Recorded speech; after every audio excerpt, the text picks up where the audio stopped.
My name is Nikhileshwari. I'm from degree third year. Today, I'm gonna explain about Cinematograph Bill 2021. A particular cinematograph bill topic, it comes under GS paper 2, that is polity and governance, and under the subtopic government policies and interventions for development in various sectors and issues arising out of their design and implementation. You guys may be wondering why we need to mention, like, why these kind of GS paper 2, why we need to be aware of under which topic this particular topic comes under. This is because you'll come across lots of news articles whenever you read the newspaper. There are some of the topics which are very useful and which are also not useful. So whenever you have the syllabus with you, like, you can mark the importance, like, this we have this particular bill, cinematograph bill, which comes under polity and governance. You'll come across this article in the newspaper, you'll know whether this is important or not important, and if it is important, under which paper this is important. So let us get into the topic. Why this topic is in news? This is because the center released the draft, that is Cinematograph Amendment Bill 2021, to the general public for comments. This new draft proposes the amendments to the Cinematograph Act 1952, which gives the revisionary powers to the central government, and it enables the central government to re-examine the films which are already been certified by the CBFC, that is Central Board of Film Certification. That means this draft is giving the space for central government's intervention. So let us briefly look into the CBFC. It is a statutory body under the Ministry of Information and Broadcasting. It is created under Cinematograph Act 1952. Basically, the body which is created under the law of the Parliament is called as statutory body. The functions, like what's the role of CBFC? Whatever the movie which is released in the theaters or in the TV channels in India are definitely to be certified by the CBFC in order to be telecasted in those TV channels or the theaters. This CBFC board consists of non-official members and a chairman. These are all people appointed by the central government, and CBFC has its headquarters at Mumbai. Now let us look into the provisions of the bill. The first provision is granting revision powers to the central government. According to the 1952 Act, there is only one authority, that is CBFC, which has the power to certify the films before they are released into the theaters or any OTT platforms. But the present draft make space for the central government in order to recertify the film. The government intervenes when intervenes when the what do we say that the section 5B1 of the Cinematograph Act 1952 is violated. This section 5B1 deals with the principles of guidance in certify the films. Next, subdivision of existing U by A categories. As per 1952 Act, which is followed till today, it has only four divisions, like four divisions of rating of films.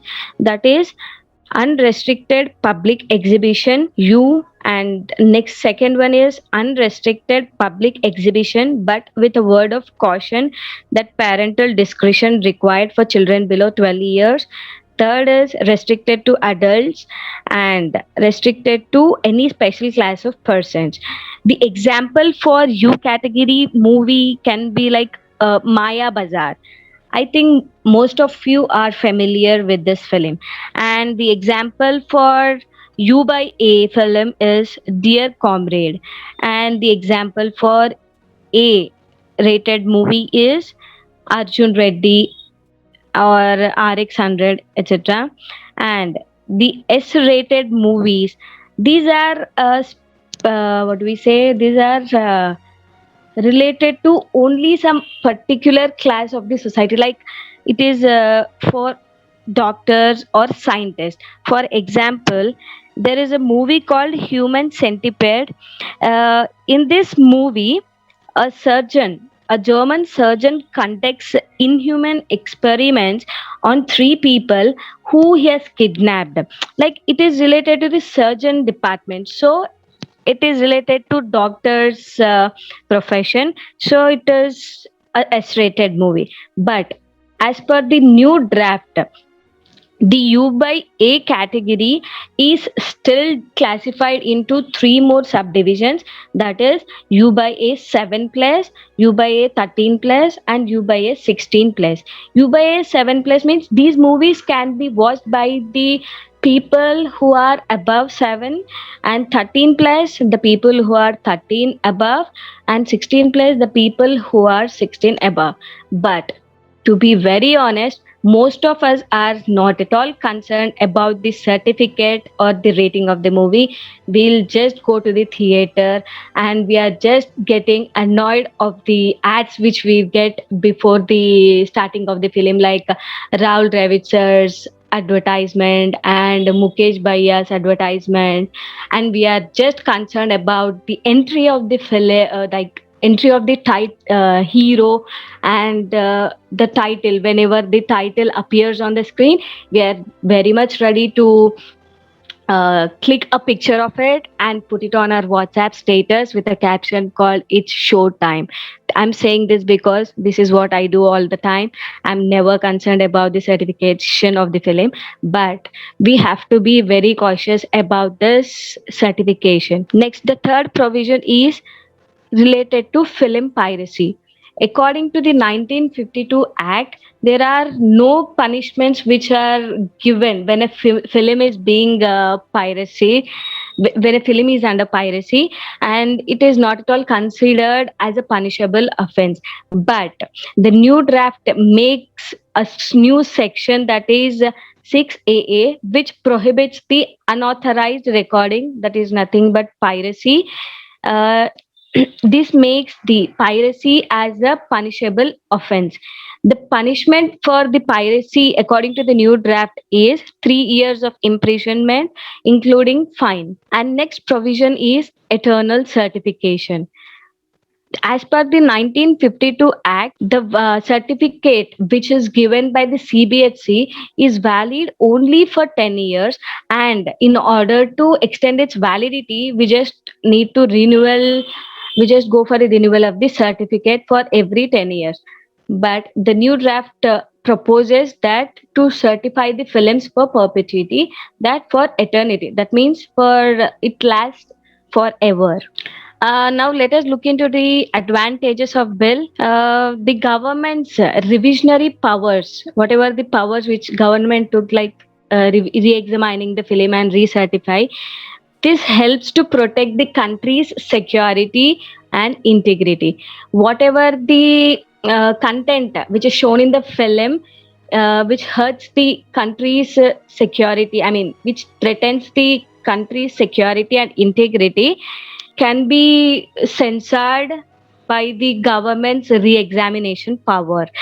The next advantage is subdivision of the U by A categories gives us the better clarity in order to watch certain film or not.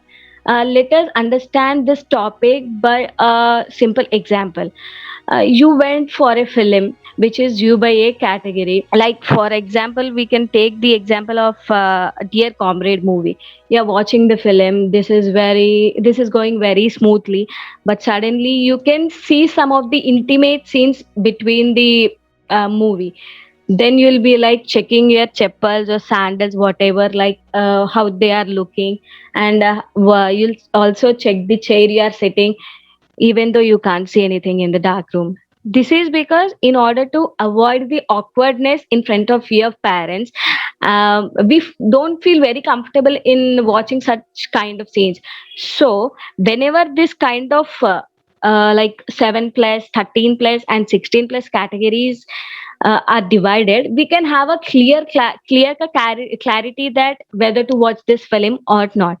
And the next advantage is, as the piracy is being made as a punishable offense, we can expect that this piracy could be curtailed. And next, that is, there is no need for putting extra effort for renewal of the certificate for every 10 years, as the new bill says that certification is to be for perpetuity. Next, we'll see some of the concerns regarding the film. In the countries, in the name of countries' integrity and security, this bill is violating the Article 19(1) of the Constitution, that is, freedom of speech and expression. Let me give an example regarding this. There is a movie called Kissa Kursi Ka. This is a movie which criticizes the emergency period during the Indira Gandhi. So this movie was banned by the Congress government, and also the masterpiece and all the copies of the film were burnt by Sanjay Gandhi followers.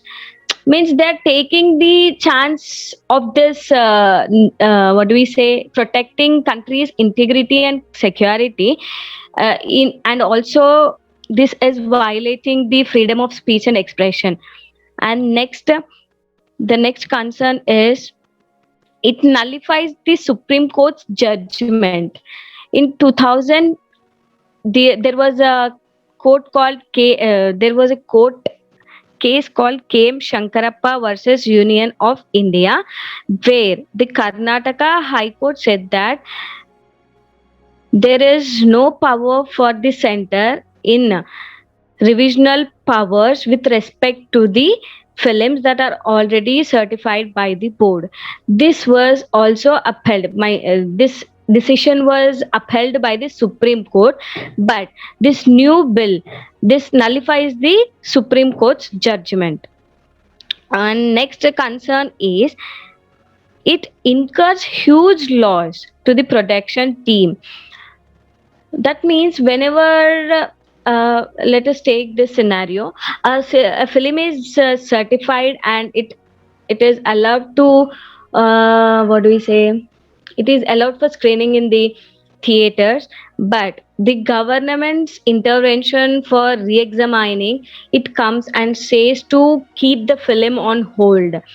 Then there will be a huge chaos for the production team, that they have done all the stuff which are needed to get a output of the film, but the film is kept on hold with no box office collections. This incurs a huge loss for the production team.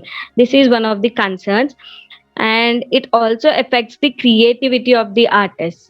There will be like the fear of content, like whether to include the content which violates the government's name or a particular personality, or this may be like violating the government norms. There will be such what do we say, kind of thoughts before including particular content in the film. So it always affects the creativity of the artist due to the fear of content. And next, the important point is, it meddles up with the autonomy of CBFC. As at present, CBFC is the only authority which is certifying the films. But here, the new draft proposes the central government's power for re-examining the films. Definitely it is intervening with the decision of the CBFC and meddling up with the autonomy of the CBFC. Many filmmakers and also many of the artists are criticizing this bill and terming the government as the super censor, that is, censor of the censored. That is, whatever the film which is already been censored by the CBFC board is kept under the re-examination, and again it is being censored. So censor on the censored is nothing but called super censor. Next, how did the government justified its stand as a super censor? I mean, whenever there will be some kind of chaos, whenever the what do we say bill is introduced, there will be some reason for making that bill, which government makes clear its stand. So the justification which was given by the government is that it cited the article 19 clause 2 of the constitution, that is reasonable restrictions upon the freedom of speech and expression in order to protect the country's sovereignty and integrity.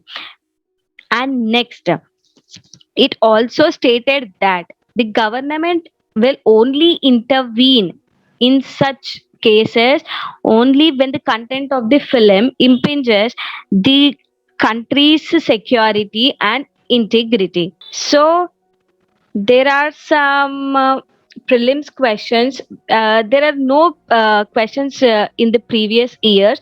So this is the question which can be assumed in the near future. That is, Central Board of Film Certification is a non-statutory body under the Ministry of Information and Broadcasting. It is tasked with regulating the public exhibition of films under the provisions of the Cinematograph Act 1952. Which of the following statements, which of the given statements are not true? Here, the important point is that they asked which of the statements given are not true. Not true is the point to be underlined, because most of the times we are in a what do we say thought process that they'll ask whatever the given statements are true, and we need to just give up the what do we say we'll just have to answer the true statements which are given. But here they ask that which of the statements are not true. So the statement one, that is CBFC is a non-statutory body. No, it is a statutory body which was created according to the Cinematograph Act 1952. So the statement A is false. The next statement, it is tasked with the regulating the public exhibition of films under the provisions of Cinematograph Act 1952. So the statement is correct. As per the question, the statements which are not true are to be answered here. So it is option A. The statement A is wrong, so it is option A. Next, we have a mains question. How does the proposed changes in the cinematograph bill erode the powers of the CBFC? They are asking that how it is intervening with the autonomy of CBFC. First of all, we need to give an introduction that is which is related to the context of the question. So we have to start the answer by quoting the main word called super censor, and we'll have to write some introduction regarding the super censor, CBFC, and the government's role according to the new draft. And we have to mention the provisions in a very brief manner in like in a form of what do we say a float, a small diagram. And next, we'll have to get into the main topic, like putting a heading subheading, cinematograph bill versus powers of the CBFC. This is the main heading you have to put before getting into the answer, so that it gives the clarity for the examiner that you are getting the correct uh, aspect. You are getting the idea, you are getting the clear idea what to be answered in the answer. So we have to mention the revisional powers, like revision powers of this central government, that is revision of certification. This cinematograph bill gives the center revisionary powers on account of violation of section B1, that is related to the principles for guidance in the certifying films. So this situation necessitates the central government in order to reverse the decision taken by the CBFC, and this intervenes with the re-examination power of the CBFC.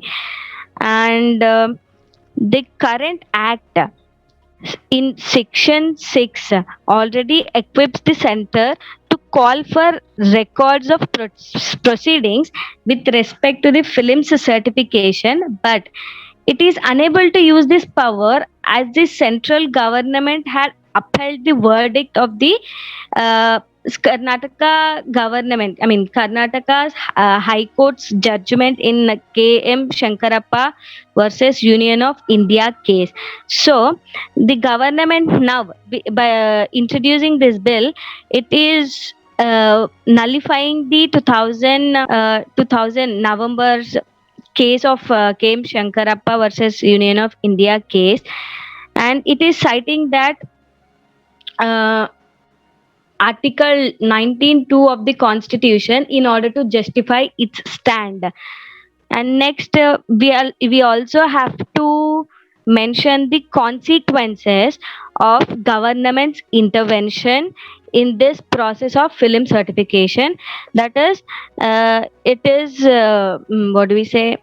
It is overturning the sovereignty of CBFC board, and also we need to elaborate a bit about this sovereignty of a CBFC board is being under threat, and also we also need to mention about the plight of the filmmakers which are who are very new to the industry, that is whoever are being like unconventional, like the fresh persons, I mean newcomers into the film industry. There is a chance for what do we say, banning of the film due to their stand as a newcomer. So there is a chance for plight for these newcomers into the film industry, and you'll have to conclude this answer in a positive note by mentioning that even though the government is intervening with the decision of the CBFC board, the government is just involving when only the content of the film is impinged on the country's security and integrity. Always concluding the answer in a positive note is very important, so that it shows your positive attitude towards the government's stand which was taken. So on this note, I would like to conclude this session. Thank you for giving this opportunity.